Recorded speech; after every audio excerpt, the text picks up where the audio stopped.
Primeira carta de Paulo a Timóteo, capítulo 2, versículos de 1 a 7. Assim nos diz a palavra do Senhor. Antes de tudo, pois, exorto que se use a prática de súplicas, orações, intercessões, ações de graças em favor de todos os homens, em favor dos reis e de todos os que se acham investidos de autoridade, para que vivamos vida tranquila e mansa, com toda piedade e respeito. Isso é bom e aceitável diante de Deus, nosso Salvador, o qual deseja que todos os homens sejam salvos e cheguem ao pleno conhecimento da verdade. Porquanto há um só Deus e um só mediador entre Deus e os homens, Cristo Jesus, homem, o qual a si mesmo se deu em resgate por todos, testemunho que se deve prestar em tempos oportunos. Para isto fui designado pregador e apóstolo, afirmo a verdade, não minto, mestre dos gentios na fé e na verdade. Amém. Vamos, meus irmãos, agora fazer aqui a leitura do versículo 1. Eu queria que todos nós pudéssemos ler novamente esse texto. Vamos lá? Antes de tudo, pois, exorto que se use a prática de súplicas, orações, intercessões, ações de graças em favor de todos os homens. Amém. A pergunta que nós temos para responder nessa noite, meus irmãos, é: por quem nós devemos orar? Por quem o povo de Deus deve orar? E se você leu aí com bastante atenção o versículo 1, eu acho que nós já até podemos ir embora, né? Porque a pergunta já está respondida. Por quem nós devemos orar, segundo o que diz o versículo 1? Todos os homens. Aí você vê, que beleza, né?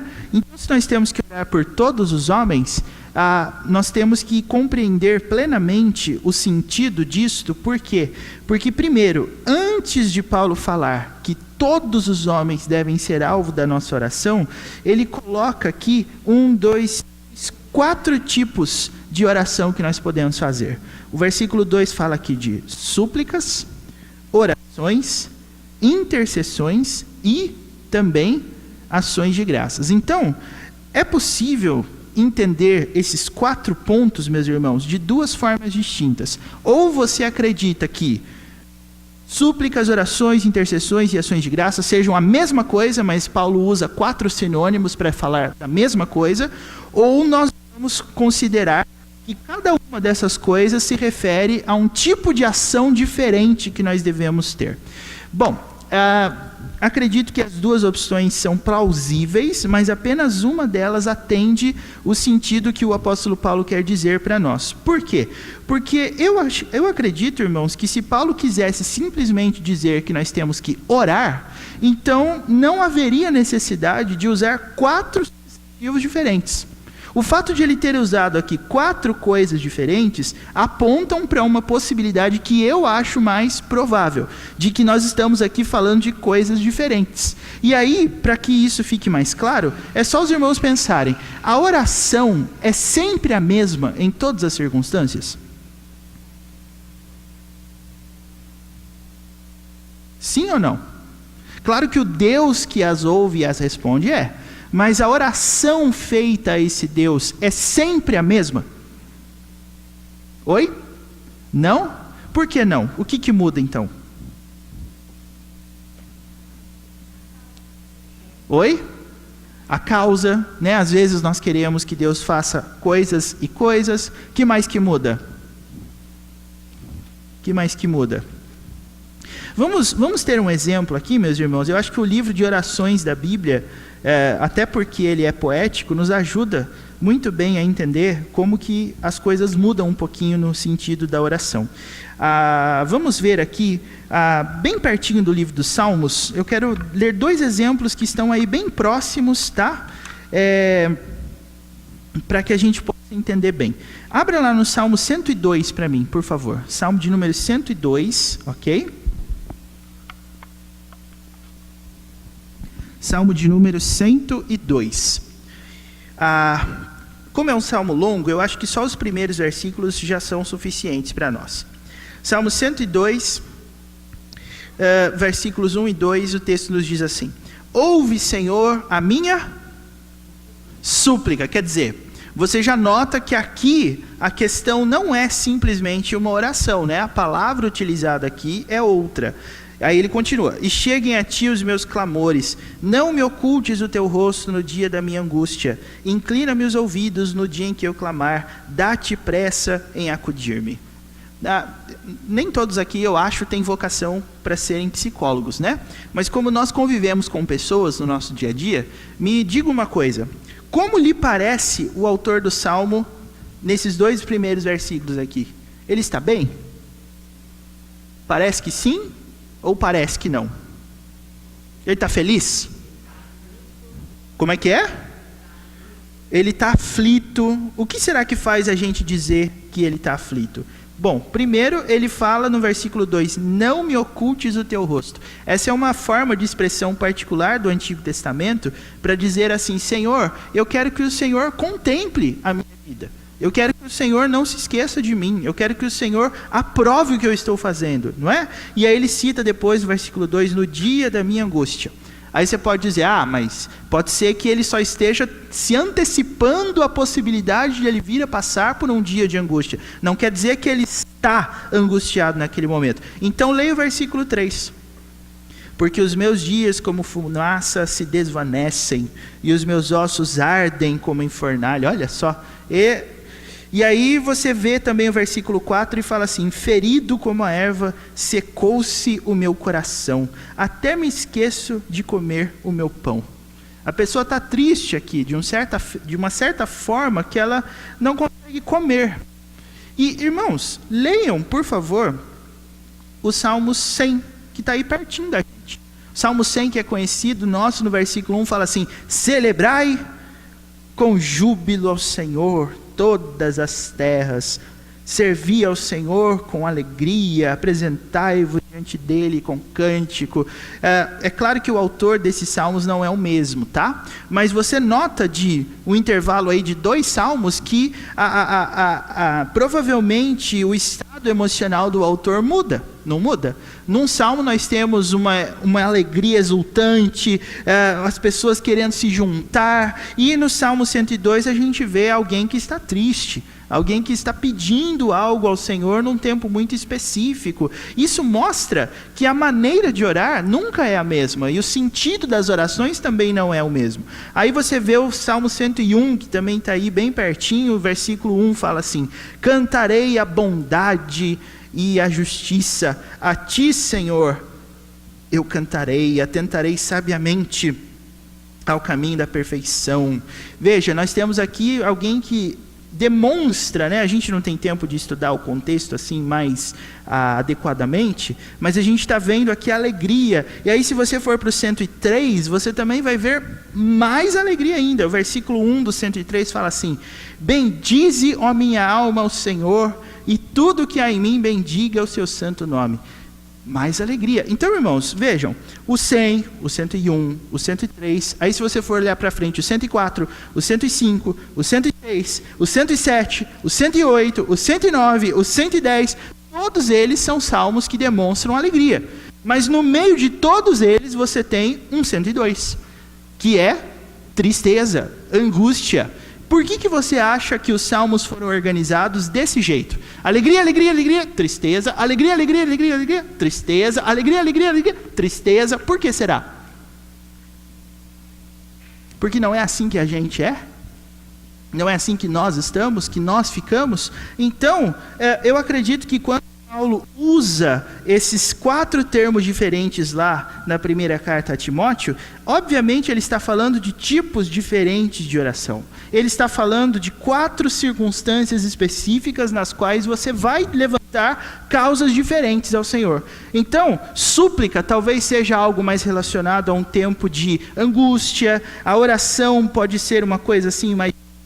A intercessão tem uma causa específica, as ações de graças, gratidão.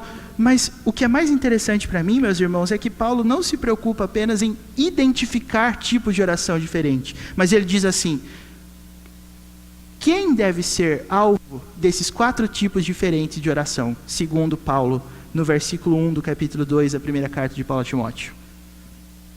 A resposta dele: todos os homens. Ou seja, irmãos, se a gente fosse pegar simplesmente a questão da súplica, o que nós deveríamos lamentar em oração diante de Deus? Não somente as nossas tragédias em especial, não somente as nossas dificuldades particulares, mas dificuldades de quais pessoas? Em favor de todos os homens. E eu acho muito interessante isso aqui. Por que eu acho interessante isso aqui? Porque eu acredito que há algumas circunstâncias que o cristão entende que tem a ver com ele, mas há outras que ele entende que não tem a ver com ele em especial. Quer ver uma que eu acredito que eu e você, quando nós observamos os noticiários, a gente quase que não vê assim muita noção e muito senso de responsabilidade? Política. As notícias políticas que tem aí, fulano que roubou, não sei quem que foi descoberto em Caixa 2, e crimes e tal. A gente olha isso e fala: nossa, ainda bem que política e religião não se misturam, né?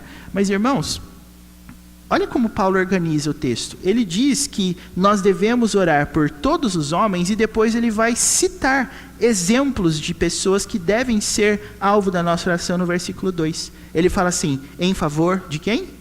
Dos reis e de todos os que se acham investidos de autoridade. Aí você pode pensar assim: nossa, então, pastor, então o senhor preparou esse estudo para que o crente entenda que ele deve se envolver com a política? Não é propriamente isso. Mas o que eu quero mostrar para você é que a oração deve permear todos os aspectos da sua vida, de tal ponto que você entenda que tudo que acontece nesse mundo pode ser um meio de Deus estar se comunicando com você. Deus está falando com a gente através de todas as coisas que acontecem, inclusive com essas que têm a ver com as pessoas que nos governam. E sabe por que o apóstolo Paulo fala isso? Olha a continuidade do versículo 2. Por que a gente tem que orar pelos reis? Por que a gente tem que orar pelos que se acham investidos de autoridade? O versículo 2 fala assim: para que vivamos vida tranquila e mansa, com toda piedade e respeito. Aqui, meus irmãos, eu quero destacar primeiro essas duas palavrinhas iniciais: vida tranquila e mansa. De que tipo de vida você acha que Paulo está falando aqui? Como será que é uma vida tranquila e mansa?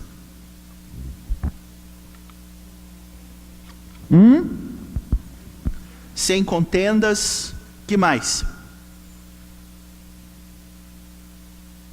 Que mais?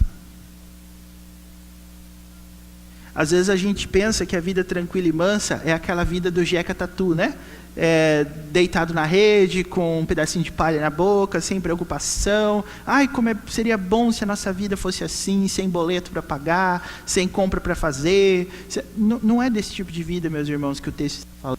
E eu posso provar isso para você. Mansidão é um dos grandes temas do Novo Testamento, não é? Quando a gente pega, por exemplo, o que Jesus fala sobre mansidão, o que é que ele diz lá no Sermão do Monte sobre mansidão? Quem que lembra? Bem-aventurados os mansos, por quê? Porque tem um monte de coisa, né? Bem-aventurados os perseguidos, os que têm fome e sede de justiça, mas os mansos em especial, porque Jesus coloca o que tipo de promessa em cima dos mansos lá no Sermão do Monte? Só para citar um exemplo para vocês. Bem-aventurados os mansos, por quê?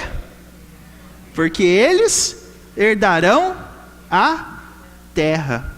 Por que você acha que Jesus equipara a mansidão com o governo da terra?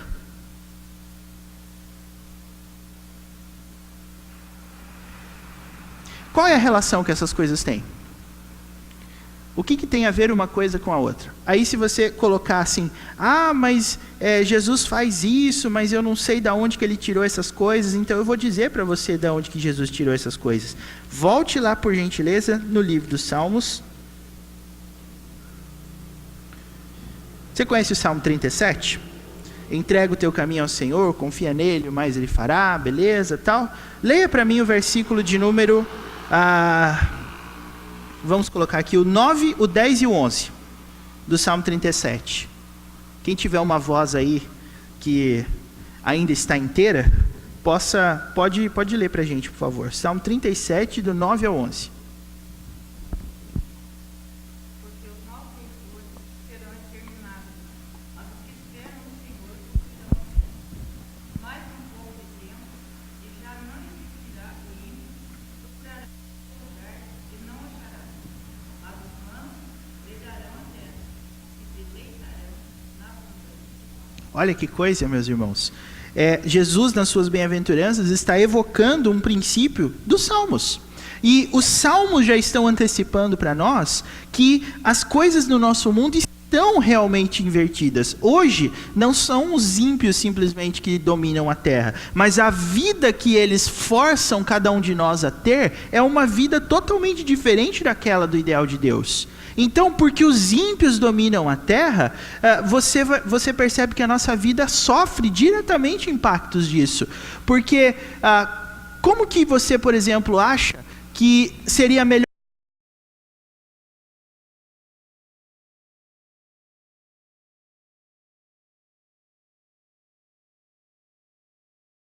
maneira para nós combatermos a criminalidade? Qual que é a melhor maneira que tem hoje para a gente combater a criminalidade? Qual é a melhor ação que a gente faz para evitar a criminalidade? Para você não ser assaltado, nem na rua, nem na sua casa e nem aonde quer que você vá. Nosso Congresso Nacional está debatendo essas coisas hoje. Vamos colocar uma arma na mão de cada cidadão. Ou então, vamos chamar mais homens para a polícia. Ou então, vamos fazer com que os exércitos entrem nas ruas e aí todo mundo vai ficar seguro. Eu não sei se você sabe como é acordar de manhã e fazer a sua caminhada para o trabalho e ver os homens do exército assim, com aqueles fuzis, todos parados assim, olhando para você bem fixamente. Lá no Rio de Janeiro o pessoal está vivendo isso, né? Lá no Ceará também viveu no começo do ano. Não deve ser uma coisa muito legal. Mas por que a nossa vida se torna esse tipo de coisa? Meus irmãos queridos, o que nós encontramos na palavra de Deus é que a Bíblia tem uma promessa. Mais um pouco de tempo e já não existirá o ímpio. Os que esperam no Senhor possuirão a terra. Os mansos herdarão a terra e se deleitarão na abundância de quê? De paz. Você pode pegar o Salmo 37, versículo 11 e usá-lo para interpretar o que Paulo quer dizer com uma vida tranquila e mansa. O que ele quer que nós entendamos? Que o fato de existir ainda gente que promove o mal, que promove a promoção do pecado, por assim dizer, com perdão da redundância, isso é ruim para nós.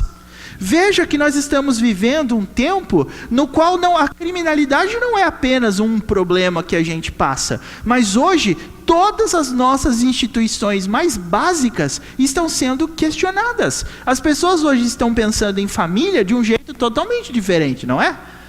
As pessoas estão pensando em casamento de um jeito totalmente diferente. As pessoas estão pensando na sociedade de um jeito totalmente diferente. E Paulo entende, meus irmãos, que as nossas orações devem ser em favor de todos os costumes da palavra de Deus, porque se nós não tivermos gente que crê na palavra de Deus no comando das coisas, nós não vamos viver essa vida. Então a nossa oração deve entender que existem coisas que estão totalmente debaixo das nossas mãos e das mãos de Deus. Eu acho que é muito natural, meus irmãos, nós orarmos por pessoas doentes, nós orarmos por circunstâncias particulares nossas, nós orarmos por pessoas que estão precisando de emprego ou de alguma cura em específico. Mas pense uma coisa comigo, o mundo que nós vivemos é um mundo onde só existem as pessoas que nós conhecemos, só existem as pessoas que nós convivemos. O mundo é muito vasto. E Paulo diz assim, a nossa oração deve ser em favor de todos os homens, por quê? Porque a nossa vida tranquila e mansa deve ser, segundo o próprio versículo 2, com toda piedade e respeito. Ou seja, Paulo quer que nós entendamos que apenas a palavra de Deus, nos seus princípios, é que pode verdadeiramente mudar a nossa sociedade. Esse é o sentido da nossa oração. Então, eu acho que quando nós nos preocupamos com o mundo que nós vivemos, meus irmãos, o que nós devemos fazer em primeiro lugar? Paulo diz: ore por todos os homens, em especial pelos reis, em especial pelos que se acham investidos de autoridade, para que a gente consiga viver uma vida que agrada a Deus. Nosso grande problema não é a economia, nosso grande problema não é a inflação, nosso grande problema não é a criminalidade, nosso problema é a impiedade.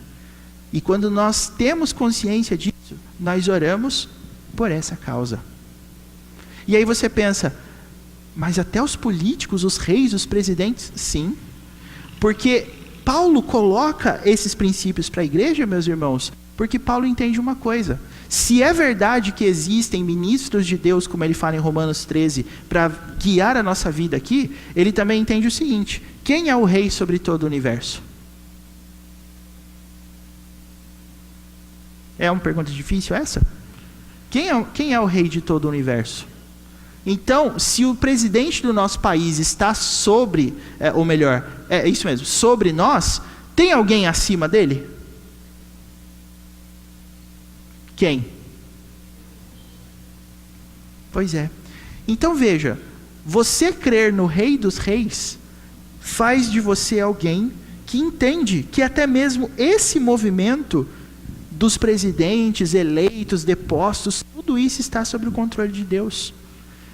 Irmãos, a questão, vejam que aparentemente o texto está falando assim: nós temos que nos preocupar com a questão da política. Não, a questão aqui que nos leva a orar é: apenas a palavra de Deus é capaz de promover uma vida tranquila. E eu acho até que isso deve mudar a nossa maneira de entender as coisas. Por quê? Porque às vezes, quando nós oramos pelas pessoas, a gente pensa assim: ai Senhor, como seria bom se o fulano de tal, se o meu filho, se o meu vizinho, se o meu pai, se a minha mãe arrumasse um empreguinho, porque daí ele ganhando o salarinho dele, aí ele pode viver uma vida tranquila e mansa. Ai, como seria bom se ele pudesse comprar uma casinha para ele, porque daí ele teria uma vida tranquila e mansa. Ai, como seria bom se ele terminasse a faculdade, ou se ele fizesse uma faculdade, porque aí ele teria uma vida tranquila e mansa. A consciência, irmãos, do que promove uma vida tranquila e mansa, é que deve nos levar a orar para que isso aconteça. E aí Paulo diz assim: quando você entender isso, você vai entender a importância de você usar a sua fé em todas as áreas da sua vida. Nós vivemos hoje, meus irmãos, talvez uma grande dificuldade, porque nós entendemos que a nossa fé só pode ser usada para algumas coisas. Então, por exemplo, quando eu quero tomar decisões, eu leio a Bíblia. Quando eu estou preocupado, eu leio a Bíblia. Quando eu estou, vamos dizer assim, angustiado, eu leio a Bíblia. Quando eu estou feliz, eu leio a Bíblia. Mas quando eu quero mudar a sociedade, aí eu vou distribuir cesta básica. Não. Porque nós entendemos que isso também faz parte do mundo que Deus criou. Deus comanda tudo. Então, às vezes a gente vê algumas coisas na nossa família, a gente pensa: mas isso aqui não tem jeito mais. A gente vê umas coisas na nossa sociedade e pensa: isso aqui já está entregue, já está danado, isso aqui não resolve. Meus irmãos, o que é que Paulo disse? Nós devemos orar, interceder, agradecer, suplicar em favor de todos os homens, dos reis e de todos os que se acham investidos de autoridade. E eu quero apresentar para você o porquê que Paulo pensava assim. Veja os versículos anteriores aqui, no capítulo 1, nos versículos finais, do 18 ao 20. O texto fala assim no 18: este é o dever de que te encarrego, ó filho Timóteo, segundo as profecias de que antecipadamente foste objeto.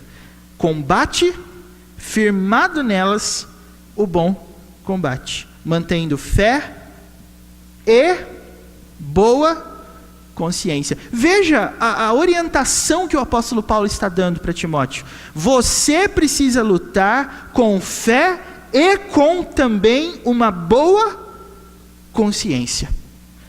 Se você conseguir unificar essas duas coisas, Paulo diz, você vai conseguir transformar o mundo onde você está. Então, nós não temos que ficar preocupados apenas com uma dessas coisas. As duas coisas devem estar unidas dentro da nossa oração. Hoje ele veio na igreja, hoje ela veio na igreja. Estou feliz, agradecido ao Senhor, mas e a boa consciência. Então, irmãos, eu acho que o sentido da oração é você entender que você está num combate. Manter uma boa consciência é uma guerra constante contra não somente o mundo que você está, mas também com você mesmo, com o pecado que existe dentro de você. E como diria o John Piper, né, um pastor americano, a gente não vai entender para que a oração serve se nós não entendermos que a vida é uma guerra. E a oração é a nossa arma para que nós vençamos isso. E aí, irmãos, talvez, olhando para esses versículos, você pode até pensar, nossa, mas Paulo está falando para orar por todo mundo. E olha o que ele está falando em seguida aqui. O versículo 19 diz assim: porquanto alguns, tendo rejeitado a boa consciência, o que aconteceu? Vieram naufragar na fé. Isso está no versículo 19 do capítulo 1. Paulo diz que se nós interpretarmos mal a questão da fé e da boa consciência, e vejam aqui, irmãos, quando as pessoas naufragam na fé, o que elas rejeitam? De acordo com o versículo 19. Vou ler de novo o versículo. Mantendo fé e boa consciência, porquanto alguns, tendo rejeitado a boa consciência, vieram a naufragar na fé. Por que a boa consciência é tão importante para a fé? Porque, irmãos, a fé verdadeira tem como objetivo uma boa consciência. A fé verdadeira, a pessoa que busca o Senhor verdadeiramente, objetiva uma boa consciência. Esse é o propósito da pessoa, uma boa consciência. Você vai encontrar isso também nos Salmos, né? Você vai ler o Salmo 19, por exemplo, e ele termina assim: que as palavras dos meus lábios e o meditar do meu coração sejam agradáveis na tua presença. Aí eu lhe pergunto, existe algum momento em que o homem, qualquer ser humano que seja, não esteja diante da presença de Deus? Tem ou não tem? Não tem. Por quê? Porque Deus está em todo lugar. Então é isso que o apóstolo Paulo disse. A fé só tem sentido quando a gente procura boa consciência. Abandonou a boa consciência, o que você faz? Naufraga na fé. Perde sentido na fé.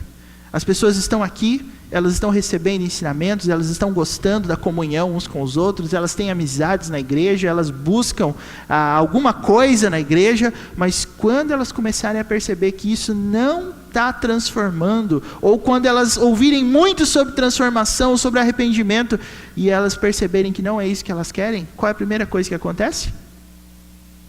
Vai embora, ou naufragam na fé. E Paulo diz, meus irmãos, no versículo 20, olha só: e dentre esses que naufragam na fé, se contam Himeneu e Alexandre, os quais entreguei a Satanás. Isso aqui é estranho, porque no versículo seguinte, que é o primeiro do capítulo 2, Paulo diz que a gente tem que orar por todos os homens. Aí no anterior ele fala, mas esses aqui eu entreguei para Satanás. O que será que isso quer dizer? Eu até vou perguntar isso para você. Você já entregou alguém para Satanás alguma vez?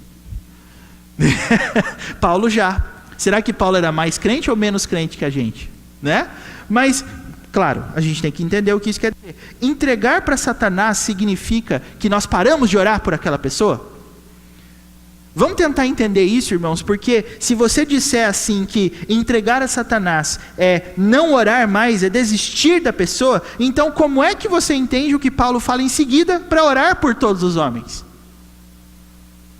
Será que Paulo seria um exemplo do faço o que eu digo, mas não faço o que eu faço? Acredito que não, né? Então, como é que a gente entende esse negócio de entregar para Satanás? Porque ele fala aqui, irmãos, e apenas terem uma ideia. Hoje nós estamos aqui lendo esse texto nas nossas Bíblias, impresso, 2000 anos depois disso aqui, a gente não tem nem ideia de quem sejam Himeneu e Alexandre, mas Timóteo sabia. E quando Paulo escrevia cartas, essas cartas eram o quê? Lidas publicamente. Você já imaginou Timóteo lá na igreja de Éfeso, que provavelmente era onde ele estava, falando assim, e dentre estes que naufragaram na fé, se Himeneu e Alexandre. Aí a igreja inteira, Será que é isso que acontecia? Né? O que será que significa esse negócio de para Satanás? Como é que isso se relaciona com orar por todos os homens? Vamos lá? Se alguém tiver alguma tese, alguma explicação para isso, que não comprometa o princípio de inspiração da Bíblia, né? E nem de inerrância, fique à vontade para compartilhar com a gente. Paulo se contradiz ou ele está falando da mesma coisa?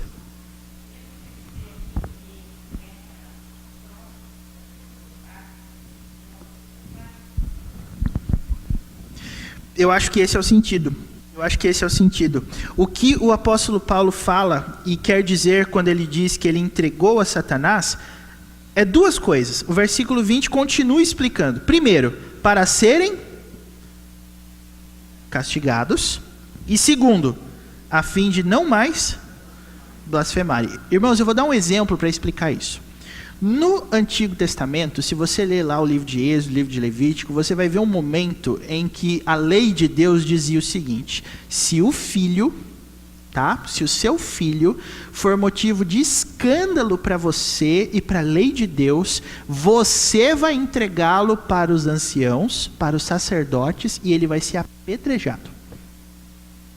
É isso que a lei diz. E às vezes a gente olha para esse negócio e pensa assim: mas como é que uma mãe e um pai vão fazer isso? Vão entregar o próprio filho para morrer apedrejado? Ah, Deus é muito cruel. Deus é muito assim sanguinário. Onde já se viu isso e não sei o que, e não sei o que. Bom, qual que é a explicação desse mandamento, meus irmãos? O judeu era ensinado, na mesma lei do Antigo Testamento, que ele deveria ensinar o seu filho a amar ao Senhor sobre todas as coisas e o próximo como a si mesmo. E como é que esse pai faria para alcançar esse objetivo? Deuteronômio 6. Tu as ensinarás ao sentar, ao levantar, ao dormir, ao despertar. Vai inculcar essa palavra lá na mente dos seus filhos, vai colocar nos umbrais das portas e tal. E se mesmo assim o filho não atender ao chamado e vier a ser vergonha para os pais e vergonha para Deus, ele vai ser apedrejado mesmo assim. Qual que é o sentido do apedrejamento, meus irmãos? É a última chance. Eu entendo que a melhor interpretação para isso é o seguinte: é você entregar a pessoa para uma situação extrema, de extremo dilema, para que essa pessoa entenda a gravidade do que fez e se arrependa. Inclusive há quem defenda hoje em dia a pena de morte como a pena capital, né, para que você pague pelos crimes, porque ela proporciona arrependimento.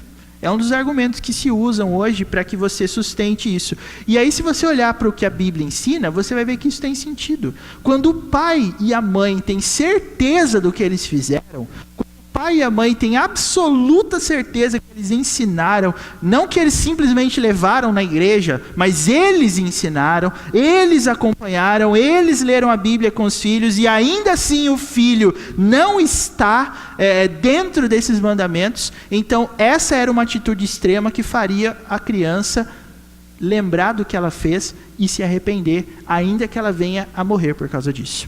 A ideia, meus irmãos, que o apóstolo Paulo está dizendo aqui é: entregar para Satanás é ser entregue para um mestre muito mais duro, para que essas pessoas aprendam na marra as consequências da desobediência. Eu entendo que entregar para Satanás é basicamente o que Deus faz. Jó é um exemplo claro, eu acho que ele pode ser colocado aqui, mas é o que Deus faz em Romanos 1. Então, o que eu posso dizer a respeito disso? Eu acredito, meus irmãos, que a questão da oração e a questão do entregar a Satanás aqui, que estão um depois do outro, né, na carta de Timóteo, são dois elementos que devem fazer com que nós almejemos com toda a nossa força a questão da boa consciência. É por isso, irmãos, que no versículo 2, Paulo fala assim: antes de tudo. Você percebeu?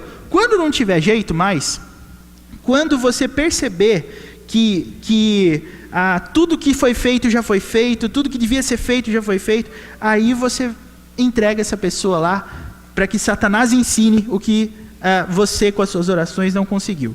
Mas enquanto isso, você vai orar. Então, a consciência de Paulo em entregar a Satanás, meus irmãos, tem a ver com isso. A certeza de que tudo o que deveria ser feito, foi feito. E eu acho que o cristão tem que saber quando ele fez tudo o que precisava ou quando ele não fez. Não é a questão de você dar chances ilimitadamente, não é isso. Mas é a questão do seguinte: o que competia a você, você fez? Caso contrário, você entrega para Satanás. Isso ficou claro, irmãos? Talvez não seja muito fácil de fazer, mas ficou claro? Ficou claro ou não ficou? Eu acho que sim, né? Então, é isso que nós conseguimos dizer sobre essa questão de entregar a Satanás e de também orar e interceder em favor de todos os homens. Essas duas coisas, meus irmãos, servem para o mesmo fim. Se ler 1:20, que é quando fala de entregar para Satanás, Paulo dá aqui, para serem castigados a fim de não mais blasfemarem. Percebeu? É diferente você falar, eu não quero mais saber. Essa pessoa aqui que agora que ela vá para o inferno de uma vez. Não é isso que Paulo está dizendo. Paulo está dizendo que a atitude dele tinha um objetivo, a fim de que ele não blasfeme mais. E é esse o ponto do versículo 2 do capítulo 2. A vida tranquila e mansa, com toda piedade e respeito. Paulo falou aqui de duas coisas diferentes que servem para o mesmo fim: despertar boa consciência na pessoa. E você e às vezes se você estiver achando isso muito radical, é só você pensar assim: quando você teve que ensinar ao seu filho uma lição, você fez isso apenas conversando ou teve hora que você precisou fazer mais do que conversar? Não precisa ficar com vergonha, não. Porque é legítimo. A Bíblia diz. Aí se você foi daqueles, não, a vida toda eu só conversei com meu filho porque eu não acredito nesse negócio de palmada, de varinha, de marmelo, eu nunca fiz isso. Então tá, então veja como seu filho está hoje. Ele tem uma boa consciência? Ele tem fé? Ou ele está naufragando na fé? É só você colocar isso bem claro na sua cabeça. Eu não sei mais o que eu faço. A Bíblia diz o que você tem que fazer. É isso que tem que ser feito. Não tem outra coisa a não ser essa aqui. Nosso objetivo na fé é a boa consciência. Não aprendeu por meio das orações, por meio do ensino, Satanás ensina. Você vê só? O que é isso? É o plano de Deus sobre a igreja, meus irmãos, que garante o sucesso do nosso empreendimento. Eu acho que isso aqui é uma coisa tão... É difícil falar que uma coisa que Satanás está envolvido é bela, né? Mas eu acho isso aqui belo por um sentido. Deus não perde os seus filhos. Se uma pessoa não conseguiu aprender de jeito nenhum, nem pelo bem, nem pelo mal, é porque não havia plano de Deus de salvação. Mas Deus sempre vai salvar os seus, ainda que eles se afastem a tal ponto que Satanás tenha que agredi-los, tenha que humilhá-los, tenha que bater neles, aí eles vão aprender a não blasfemar. Deus tem essa maneira interessante de lidar com as coisas. Ele usa até Satanás para cumprir os seus planos. Então se ele quer salvar, às vezes a gente vê a pessoa lá longe. Não se preocupe, porque quando essa pessoa cair nas garras de Satanás, ela não vai para o inferno, ela vai ser purificada pelo Senhor. Não vai mais blasfemar. E é esse o sentido, meus irmãos, da oração. É por isso que o apóstolo Paulo usa 4 coisas diferentes aqui, quando ele fala de orar por todos os homens. Porque às vezes a gente ora agradecendo. Senhor, que bom que o Senhor está ensinando. Mas às vezes a gente tem que orar de outro jeito, não tem? Senhor, que o Senhor assim, frustre os planos, que o Senhor acabe com essas esperanças, que o Senhor mude a vida, que o Senhor humilhe essas pessoas para que elas venham a aceitá-lo, a compreendê-lo. E saiba de uma coisa, Deus faz isso. Quer ver uma prova de que Deus faz isso? Versículo 3 do capítulo 2. Alguém pode ler esse versículo para nós? Capítulo 2, versículo 3. O que o texto fala?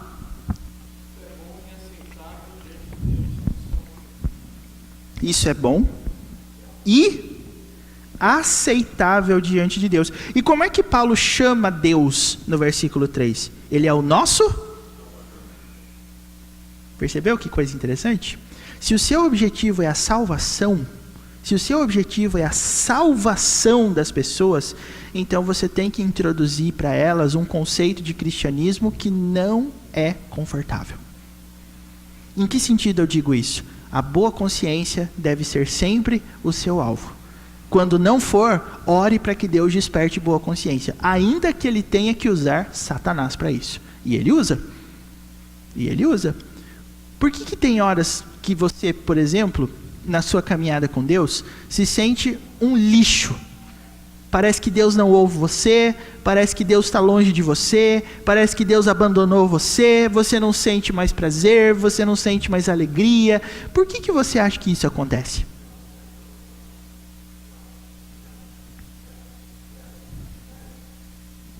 Ninguém nunca se sentiu assim?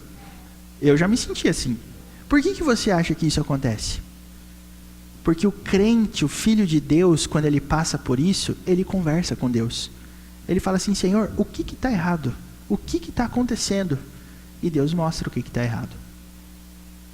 Tem que corrigir aqui. Tem que mudar aqui. Agora, irmãos, quem sofre isso e não vai ao Senhor, e não busca o Senhor, e abandona os caminhos do Senhor, está preocupado em corrigir os seus caminhos? Não.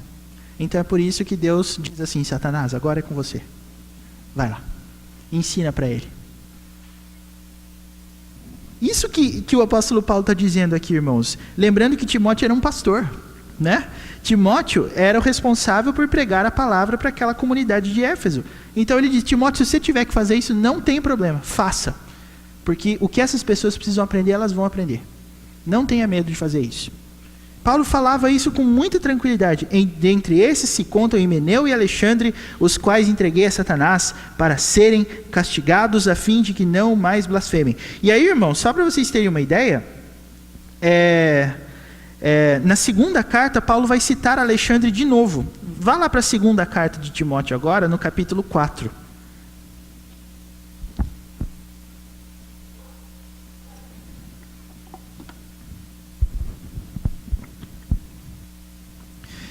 Capítulo 4, versículos 14 e 15.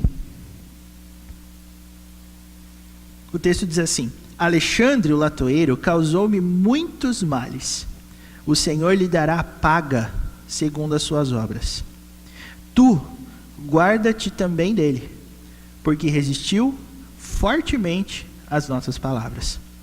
Quer dizer, meus irmãos, na primeira carta nós tínhamos Himeneu e Alexandre. Na segunda carta nós só temos Alexandre. O que aconteceu com Himeneu? O que você acha mais provável? Ele se convenceu. Agora, Alexandre já teve uma outra dificuldade.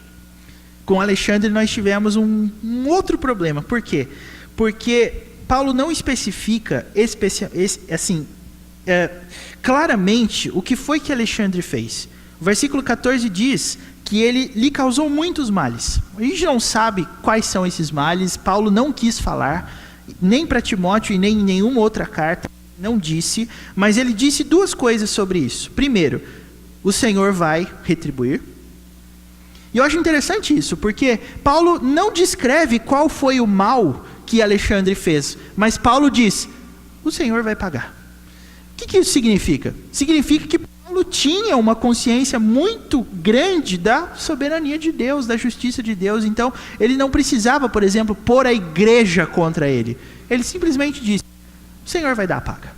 Mas ele disse também no versículo 15 o seguinte: Timóteo, cuidado com ele. Guarda-te dele. Quer dizer, não chega nele. Não se associa a ele. Por quê? E aí você tem um indício do porquê que Paulo teve problemas com Alexandre. O versículo 15 diz: porque resistiu fortemente às nossas palavras. Quer dizer, o evangelho era pregado, a boa consciência, o arrependimento, e Alexandre resistia. A gente não sabe se a resistência de Alexandre era uma coisa assim, explícita, ofendendo Paulo.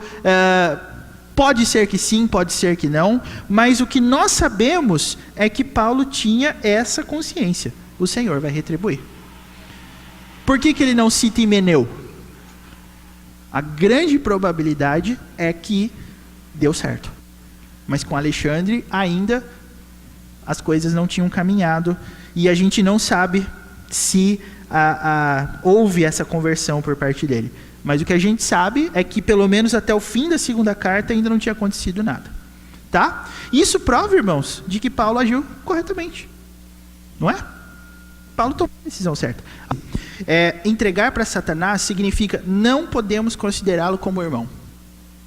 Não podemos considerá-lo como alguém que, assim como eu, sou salvo, sou transformado e amo o Senhor e quero o Senhor. Eu não posso tratá-lo assim. Então eu tenho que tratá-lo como descrente. Então eu acredito que é possível sim dizer, precisamos afastá-lo da comunhão da igreja. Por quê? Para que ele saiba que ele não é igual. E isso é interessante, irmãos, de nós pensarmos. Por quê? Porque se a gente for observar bem, quando uma pessoa fica disciplinada, por exemplo, na IPB, uma das coisas que pode acontecer com ela é ficar com a ceia. E por que isso acontece? Por que se aplica essa pena? Porque é o seguinte, quando a ceia está sendo montada, eu acho que você não pensa na ceia, quando tem domingo de ceia, hoje eu vou comer na igreja, hoje eu vou jantar na igreja. Não é o ponto, né, irmãos? Até porque a porção que é servida não dá para matar a fome de ninguém, né? Mas o que essa mesa simboliza? O que essa mesa simboliza? Comunhão com Cristo. Quando eu digo para uma pessoa que ela não pode participar da ceia, o que eu estou dizendo para ela? Você não tem comunhão com Cristo. E você não pode ter, até que você acerte a sua situação diante de Deus. Inclusive, no texto de 1 Coríntios, Paulo cita a festa do Cordeiro Pascal e aquele que é entregue a Satanás não pode participar da festa. Explicitamente é isso, né? Sim, sim.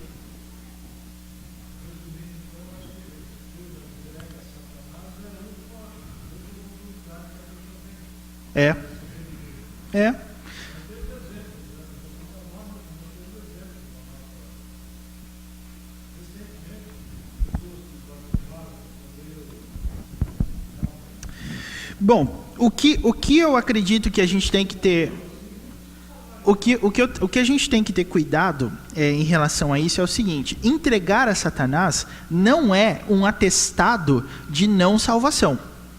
Não é a gente dizer para ela que ela não vai ser salva, mas é a gente dizer, por enquanto você não é.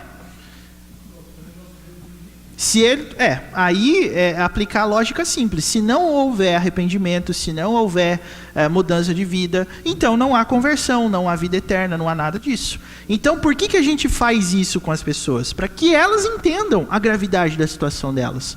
E, irmãos, uma prova que a disciplina dá certo é que quando você disciplina alguém que estava lá tendo algum tipo de conduta inaceitável de acordo com os padrões bíblicos, a disciplina é bem administrada. Por quê? Porque aquela pessoa sente o gostinho do inferno, essa pessoa se afasta da comunhão, essa pessoa sai de perto da presença de Deus, mas ela volta.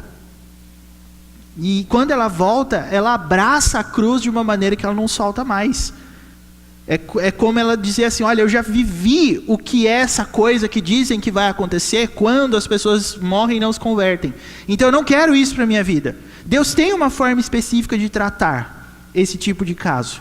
Agora, quando a pessoa é disciplinada, por exemplo, é afastada da comunhão, ou nesses termos, é entregue a Satanás, e ela some, vai embora, desaparece, naufraga na fé, como a gente diz aqui, a intenção é que haja conversão. Se não houver, mostra de que essa pessoa nunca creu e por isso ela não tinha realmente parte na mesa do Senhor. Mas o que eu acho que nós temos que tomar cuidado aqui é só para que nós não tenhamos o momento do tratamento como a situação definitiva da pessoa. Se eu estou entregando alguém para Satanás hoje, se eu estou afastando essa pessoa da comunhão, eu não estou dizendo igual a Igreja Católica faz, que ela não é salva e não será salva nunca. O que eu estou querendo é que ela se arrependa. Tá? Os irmãos entenderam isso? Ou não entenderam? Porque, segundo os reformadores, a igreja verdadeira tem 3 marcas: pregação da palavra, administração dos sacramentos e disciplina. Se a igreja deixar de fazer essas coisas, ela deixa de ser uma igreja verdadeira. segundo a Bíblia. Você viu como é importante isso, irmãos? Então, igreja, segundo Paulo aqui, coisa séria. Não é simplesmente um clube que você entra, que você vai, ou que você pode sair a hora que você quiser. Não. Aqui nós estamos falando de coisas de vida ou morte. As autoridades de Deus aqui constituídas velam pela sua vida e querem o seu arrependimento. Nem que para isso precisemos entregar você a Satanás. Porque nós queremos arrependimento. E como diz aqui o apóstolo Paulo, isso é bom e aceitável diante de Deus, o nosso Salvador. E aí, irmãos, nós vamos... Está respondido? Está respondido? Está respondido? Muito bem. Então, vejam aqui o versículo 4 agora do capítulo 2. O qual deseja que todos os homens sejam salvos e cheguem ao pleno conhecimento da verdade. Paulo diz assim, não tenha medo de fazer isso. Não tenha receios em fazer isso, porque Deus quer que as pessoas se salvem. Deus quer que elas cheguem ao conhecimento da verdade. E aqui, irmãos, às vezes você pode ler isso e falar, tá, mas então como é que eu lido com a realidade da eleição? Que é uma das coisas que eu acho comuns acontecerem aqui. Por um lado, a gente sabe que Deus escolhe um e não escolhe outros, mas por outro, a gente vê que Ele quer que os homens sejam salvos. O que isso significa? Basicamente, significa o seguinte, nós não temos direito de excluir ninguém da nossa pregação. Nem os reis, nem as autoridades, nem ninguém. Não existe ninguém que não esteja debaixo da pregação da palavra que visa a salvação. Então eu preciso fazer isso para todos. Eu não tenho condição de definir as pessoas que são ou que não são salvas. Eu preciso pregar. Eu preciso usar esses recursos para que as pessoas sejam salvas. Em outras palavras, meus irmãos, uma frase aqui para você sintetizar a ideia. Tudo que a igreja faz tem que objetivar a salvação das pessoas. Tudo. Até a disciplina, porque é para isso que ela serve. A igreja não pode ter outra visão que não a salvação das pessoas. Por que nós pregamos a palavra de Deus? Nós queremos a salvação das pessoas. Por que nós disciplinamos? Porque nós queremos a salvação das pessoas. Agora especifique isso mais. Por que nós temos oficina Dorcas aqui na igreja? Quê? Pois é, se essa não for a resposta, então pode fechar o trabalho. Por que nós temos plenitude da vida? Por que nós temos ministério com criança, escola dominical ou qualquer coisa que seja? A gente quer a salvação das pessoas, não quer? Então, é isso que o apóstolo Paulo diz. Deus quer, meus irmãos, salvar. Ele quer salvar. Por essa razão, nós pregamos a palavra. Porque Ele quer salvar. Ah, mas Ele não elege uns e outros? Sim, mas eu sei quem são essas pessoas? Não sei. Então, eu preciso agir como se eu estivesse interessado na salvação de todo mundo. Esse que é o ponto. Eu quero salvar. Por isso que eu prego. Paulo falando, né? Não eu propriamente. Deus quer isso. E aí ele fala no versículo 5. Há um só Deus e um só mediador entre Deus e os homens, Cristo Jesus homem. O que isso significa? Significa, irmãos, que só tem um jeito de ser salvo. É Cristo. É só por meio de Cristo que as pessoas são salvas. Paulo vivia numa época em que a cultura ali da Ásia Menor, que é onde Éfeso ficava, já era uma cultura pluralista, já era uma maneira das pessoas entenderem a vida de uma outra forma que não a bíblica. Mas Paulo entendia que ele deveria ser alguém que sustentaria apenas um ponto de vista. E sustentar um ponto de vista como verdadeiro implica isso, todos os outros são falsos. Nós temos que viver assim também. Às vezes a gente ouve algumas coisas e particularmente, irmãos, isso me deixa muito preocupado. Porque é bem verdade que não é só na nossa denominação, por assim dizer, que se prega verdadeiramente o Evangelho. Mas é em toda e qualquer igreja que se prega o Evangelho Salvador de Jesus Cristo. Sim ou não? É em todo lugar que tem uma igreja aberta que você ouve pregação sobre a palavra de Deus, sobre Cristo, sobre salvação. É ou não é? Então a gente não pode dizer coisas do tipo, ah não, o que importa é a gente estar indo, o que importa é a pessoa estar indo num lugar. Irmãos, quantos mediadores existem entre nós e Deus? Um. Então a gente não pode viver como se tivessem 2, ou 3, ou 4, ou como se não tivesse nenhum, ou como se todo mundo tivesse indo para o mesmo lugar. Eu acho que essa crítica generalizadora é algo tão difícil. Um exemplo aqui, às vezes a gente olha e fala assim, carro é tudo igual. Carro é tudo igual? Ah, não, porque pizza é tudo igual. Quando você vai comprar pizza aqui na cidade, você... Ah, não, pede de qualquer lugar, porque pizza é tudo igual. Generalização que a gente faz, né? Aí outra coisa. Não, igreja é tudo igual. Qualquer lugar que você for, é tudo a mesma coisa. É a mesma coisa? Paulo não concorda com isso. Por isso que ele diz no versículo 5, só tem um Deus e um mediador entre Deus e os homens. Cristo Jesus. Então a gente não pode viver, meus irmãos, num ambiente de tolerância. A gente não pode viver pensando assim, ah não, a pessoa não acredita em mim, mas tudo bem. O que importa é que eu acredito e cada um depois vai dar conta de si a Deus, né? Não é isso que Paulo pensa.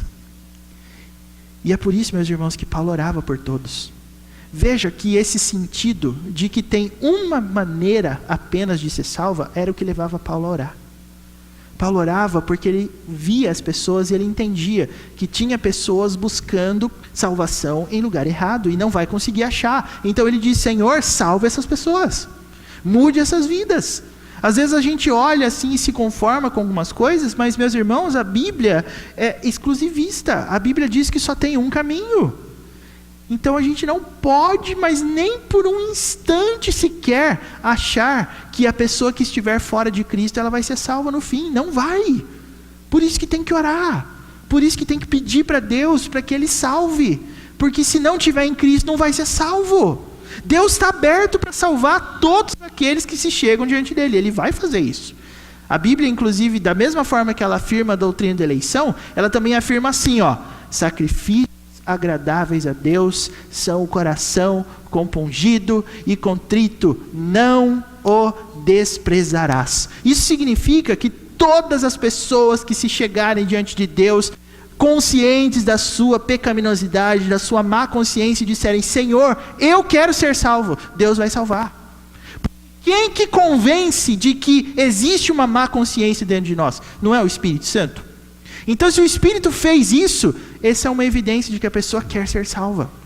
E Deus não vai abandonar ninguém que esteja debaixo dessa condição. Mas, irmãos, perceberam o caminho? Quando eu entendo que só tem um mediador, eu oro mais. Eu oro mais e por todo mundo, porque tem gente que está vivendo fora da mediação de Cristo. Tem gente achando que talvez não exista Cristo, não exista Deus, não exista salvação. E Paulo diz, temos que orar, porque o nosso Deus é salvador. Ele quer que os homens sejam salvos. O texto diz isso bem claro no versículo 4. E é por isso que nós oramos, meus irmãos. Deus quer salvar. Essas pessoas têm que ser salvas. E ele fala no versículo 6 aqui, o qual a si mesmo se deu em resgate por todos, testemunho que se deve prestar em tempos oportunos. E no final das contas, Paulo encerra no versículo 7 dizendo assim, foi para isso que eu fui designado pregador e apóstolo. Não tem sentido, meus irmãos, nós pensarmos em pregação da palavra, se isso não abranger todas as classes de pessoas. Hoje o que nós temos é uma tentativa de segregar a comunidade cristã que busca o Senhor por faixa etária ou por, vamos dizer assim, status social, por ideologia, e não é assim. Hoje a gente tem as igrejas dos pobres, as igrejas dos ricos, a igreja do bairro tal, a igreja do bairro tal. Não é esse tipo de coisa que o Evangelho faz, irmãos. O Evangelho tem que ser pregado para todos, e Paulo diz, foi para isso que eu fui designado pregador e apóstolo. E por causa disso, Paulo diz no versículo 7, eu sou um mestre de quem? Dos gentios. Paulo era judeu, era um fariseu, era alguém que era versado na lei de Deus, mas Deus colocou para ele a missão de pregar não só para os judeus, e de pregar para os gentios na fé e na verdade. Ele entendia que era a missão dele. E eu acho que isso é uma coisa muito interessante, porque você pode olhar assim para Paulo e pensar, Paulo realmente ele era preparado, para pregar o evangelho para os gentios. Aí eu pergunto para vocês também, não é não? Do que você precisa para pregar o evangelho?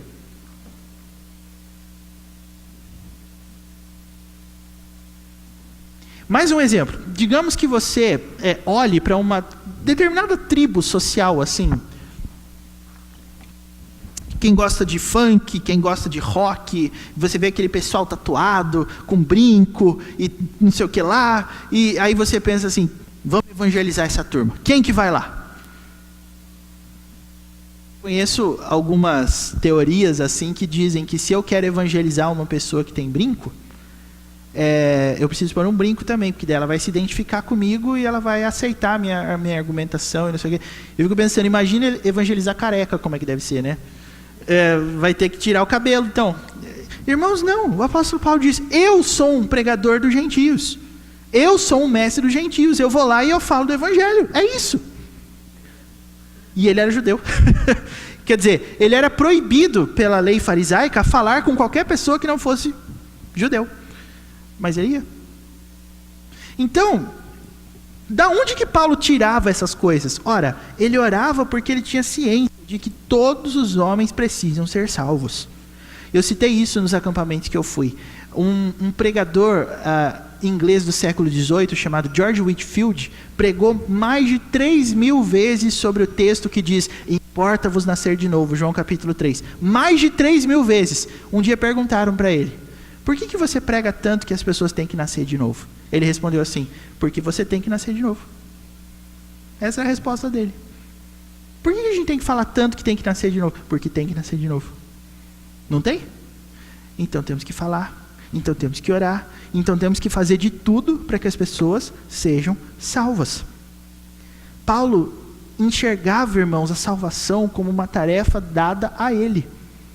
E é isso que ele ensina a Timóteo. Timóteo, você tem que fazer de tudo para que as pessoas sejam salvas.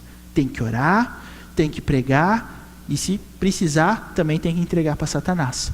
Porque isso quer dizer o seguinte, não é que eu estou abrindo mão da pessoa, mas eu estou querendo que ela se converta. Então, esse é o ponto, meus irmãos. Para que serve a oração? Por quem que nós devemos orar? A resposta, por todo mundo. Ah, mas muito genérico. Então, especificando mais. Devemos orar para que todos sejam salvos. Esse é o sentido da nossa oração. Então, quando você quiser que uma pessoa mude de vida, viva uma vida tranquila, viva uma vida mansa, com toda a piedade, não ore apenas por um emprego, não ore apenas por uma faculdade, não ore apenas por um trabalho, ore pela conversão. Quando você quiser que o seu mundo mude, ore pelas autoridades. Quando você quiser que a sua sociedade mude, ore pela salvação das pessoas. Porque só tem um mediador. É como se Paulo estivesse falando assim para Timóteo, Timóteo, assim como eu, você também vai passar pelas tribulações próprias de alguém que prega o evangelho. E quando isso acontece, a gente começa a ficar se perguntando, isso aconteceu comigo já, irmãos, e eu acho que talvez vocês também já devam ter passado por isso.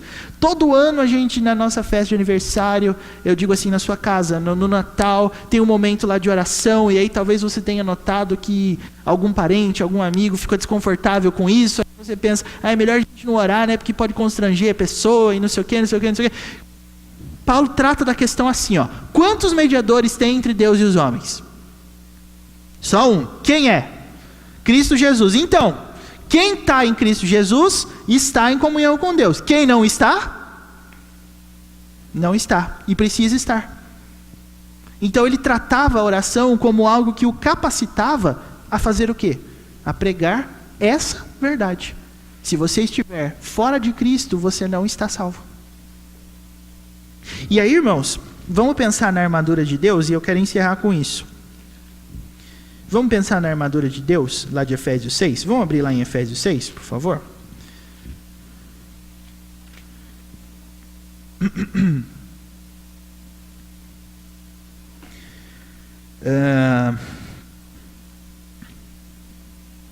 Vamos ler a partir do 17.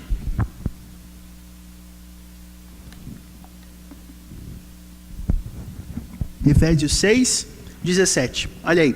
Tomai também o capacete da salvação e a espada do Espírito, que é a palavra de Deus, com toda o quê?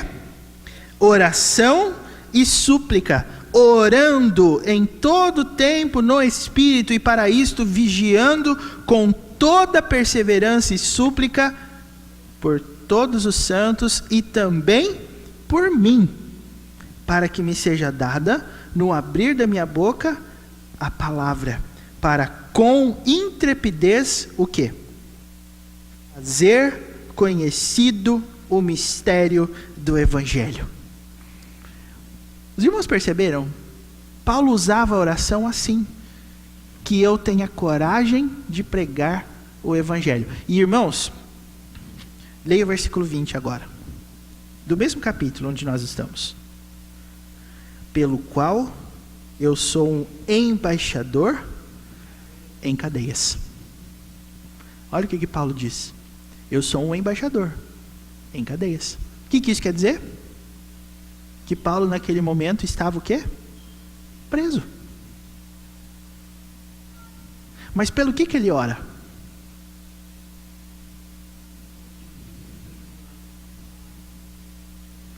Engraçado que ele escreve, meus irmãos, essa carta, falando assim: irmãos, vocês sabem que eu estou preso, né? Então vamos providenciar um bom advogado, porque eu quero sair da cadeia logo, que é injusto. Não. Mas Paulo diz assim: para que eu, em Cristo, eu seja o quê? Ousado para falar.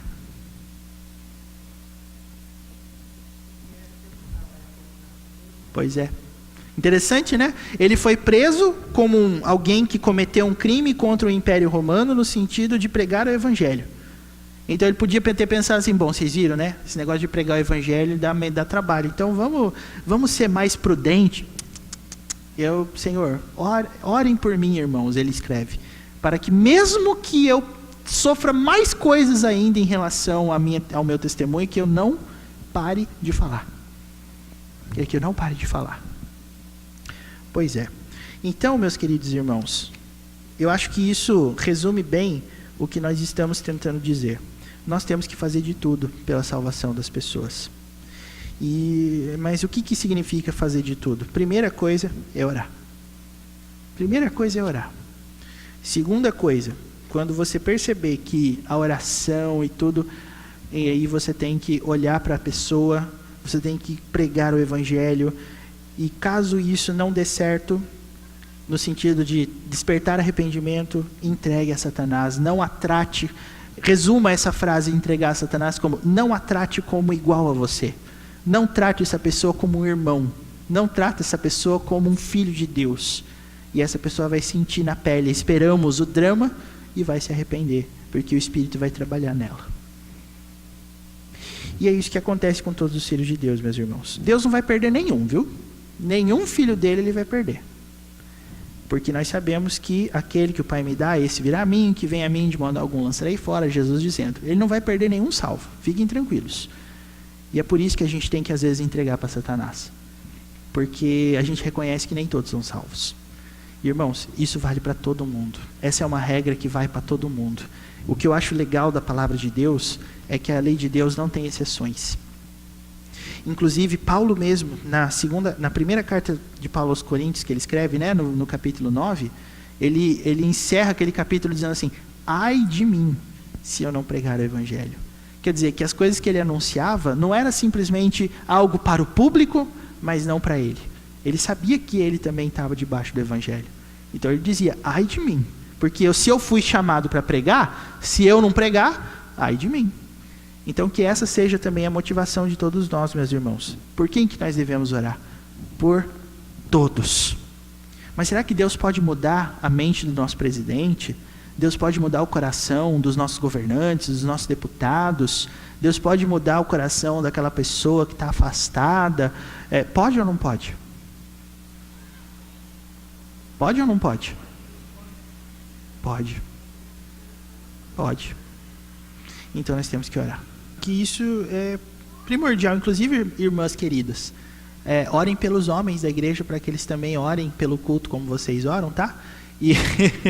E quando vocês estiverem orando lá, e é uma iniciativa que eu tenho certeza que Deus já está abençoando, orem pela salvação das pessoas. Porque a gente não sabe como que as pessoas entram na igreja, né?